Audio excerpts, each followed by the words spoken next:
पर किसान और उसकी पत्नी घर में सो रहे होते हैं।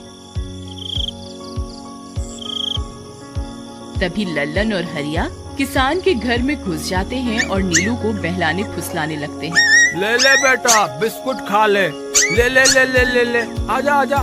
वह झट से उसे बोरे में कैद कर लेते हैं और वहाँ से 9 तो 11 हो जाते हैं और भागकर अपने घर आ जाते हैं।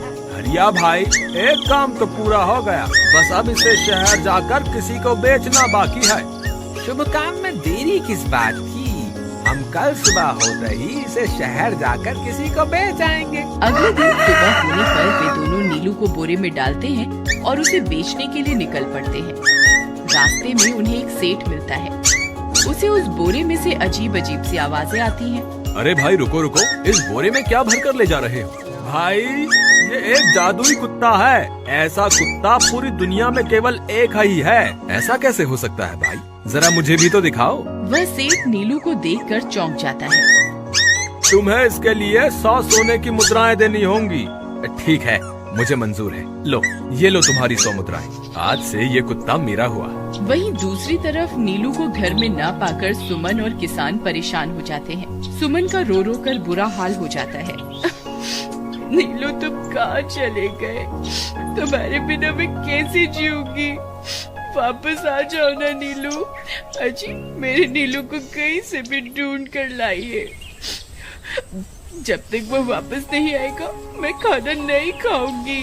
ठीक है, तुम रोना बंद करो, मैं उसे ढूंढ कर लाता हूँ। फिर किसान गांव में लोगों से नीलू के बारे में पूछता है।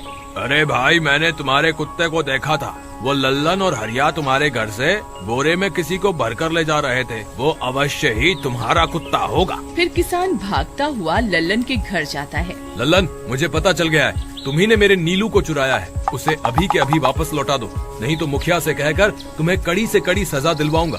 अरे हरिया भाई, इसे कैसे पता चल गया? मुझे लगता है किसी ने हमें उसे चुराते हुए देख लिया होगा। मुझे अभी के अभी मेरा कुत्ता वापस करो, नहीं तो अच्छा नहीं होगा। भाई, तुम्हारे कुत्ते को तो हमने 100 मुद्राओं में बेच दिया। अब तुम चाहो तो सारी मुद्राएं रख लो और हमें छोड़ दो। नहीं, मुझे मेरा कुत्ता ही चाहिए। तुम्हारे पास कल सुबह तक का वक्त है। कैसे भी करके उस व्यापारी को ढूंढो और मुझे मेरा कुत्ता वापस ला कर दो, नहीं तो जेल जाने के लिए तैयार हो जाओ। इतना बोलकर किसान वहाँ से चला जाता है। अरे मर गए रे, अब क्या करें? ये तो थानेदार की धमकी देकर गया है। लल्लन भाई, मुझे जेल नहीं जाना, कुछ करो ना। हाय रे, अब क्या होगा? चलो उस सेठ को ढूंढते हैं, उसे उसके सारे पैसे लौटाकर उस कुत्ते को वापस ले लेंगे। वे दोनों उस सेठ की तलाश में निकल पड़ते हैं, लेकिन बहुत देर तक ढूंढने पर भी उन्हें वह सेठ नहीं मिलता। लल्लन भाई, यहाँ तो उस सेठ का कोई नामो निशान ही नहीं है। न जाने अब तक कहाँ निकल गया होगा। अब क्या करें? हमारे पास कल सुबह तक का ही वक्त है। अरे आर्या, वो देख, ये तो बिल्कुल किसान के कुत्ते जैसा ही लग रहा है। तुम्हारी आंखों में मोतियाबिंद हो गया है क्या? बेवकूफ, किसान का कुत्ता नीले रंग का था और ये तो भूरे रंग का है। क्या तुम्हें नीले और भूरे रंग में फर्क दिखाई नहीं देता? अरे तो क्या हुआ, अगर हम इसे नीले रंग से रंग दें तो उसके बाद ये हूबहू नीलू जैसा ही दिखेगा। बात तो तुम सही कहते हो भाई। चलो फिर देर किस बात की, अभी इसे पकड़ते हैं। फिर वे दोनों उस कुत्ते को पकड़कर अपने घर ले जाते हैं और नीले रंग का पानी घोलकर उसे उसमें डुबो कर उसका रंग भी नीला कर देते हैं। अरे भाई हरिया, ये तो बिल्कुल नीलू जैसा ही दिख रहा है। फिर अगले दिन वे उस कुत्ते को अपने साथ लेकर किसान के घर जाते हैं। अरे भाई मोहन, देखो हम तुम्हारे लिए क्या लाए हैं। जल्दी आओ, तुम्हारा नीलू वापस आ गया है, जल्दी आओ। किसान और सुमन की खुशी का ठिकाना नहीं रहा। लल्लन और हरिया, तुमने गुनाह तो बहुत बड़ा किया था, लेकिन वक्त रहते तुमने अपनी गलती को सुधार लिया, इसलिए मुझे तुमसे अब कोई शिकायत नहीं है। तुम दोनों जा सकते हो। फिर वे दोनों वहाँ से निकल जाते हैं। नीलू, तुम वापस आ गए। मुझे तुम्हारी कितनी फिक्र हो रही थी। कहाँ चले गए थे तुम? हाँ, आज के बाद मैं तुम्हें कभी अकेला नहीं छोड़ूंगी। मेरा नीलू इतने दिनों बाद घर आया है, इतना गंदा भी हो गया है। चलो अब हम नहाई करेंगे। फिर सुमन उसे नहलाने लगती है। अले मेरा नीलू नहाई करेगा, इतना गंदा हो गया है। पानी उसके ऊपर पड़ते ही वह कुत्ता छटपटाने लगता है।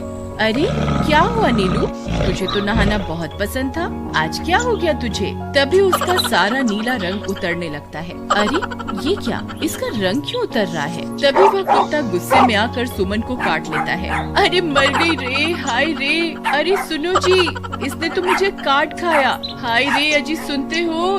जल्दी आओ, मुझे लगता है ये हमारा नीलू नहीं है। देखो, इसका तो सारा रंग ही उतर गया। ये तुमने ठीक नहीं किया लल्लन, अब मुझसे बुरा कोई नहीं होगा। फिर किसान गुस्से में लल्लन और हरिया के घर जाता है। ए लल्लन, दरवाजा खोल। ए लल्लन, जल्दी दरवाजा खोल, नहीं तो इसे तोड़ दूंगा। आज तुझे मुझसे कोई नहीं बचा सकता। अरे मर गए रे, ये तो उसी किसान की आवाज है। लगता है इसे हमारी तरकीब के बारे में पता चल गया। अरे क्या हुआ भाई, इतने गुस्से में क्यों हो? तुम्हें क्या लगता है मैं बेवकूफ हूँ? तुम किसी भी आवारा कुत्ते को नीला रंग चढ़ाकर हमें दे दोगे और हम मान लेंगे कि वो नीलू है?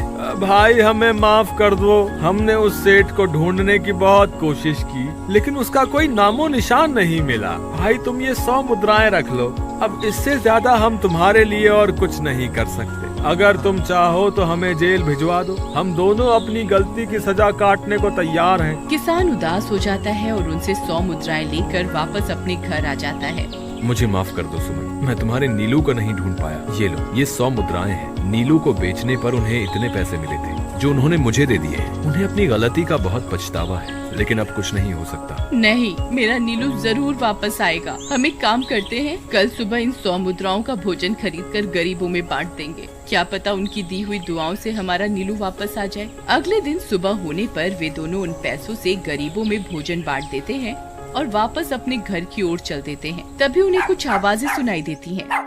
वे दोनों चौंक जाते हैं। अरे ये तो मेरी नीलू की आवाज है। नीलू, नीलू, तुम कहाँ हो? तभी सामने से नीलू भागता हुआ उनके पास आता है। नीलू, तुम वापस आ गए। तुम कहाँ चले गए थे? मैं तुम्हारे बिना कितनी उदास हो गई थी। किसी ने सच ही कहा है, दुआओं में